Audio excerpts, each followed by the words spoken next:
Manana ny iainy kosa manoloana ny antsoina hoe APE na ny accord de partenariat économique ireo indostrie malagasy raha ny navotrana izy ireo nandritra ny fampidiniana ara-toe-karena ny arahana tamin'ny vondrona Europeanina omaly ny fanehoan-kevitry ny syndicat ny indostrie malagasy aloha ndeha arahantsika atao anatin'ity sary manaraka ity.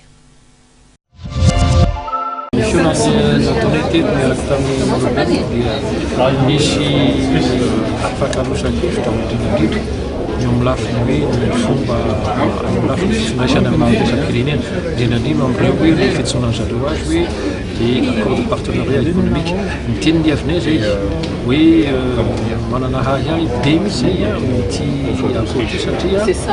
jerevana izy marina fa fangarana eo amin'ny manomboka izy mety tsara antsika fa rehefa avy eo amin'ny moyen terme fahitana izy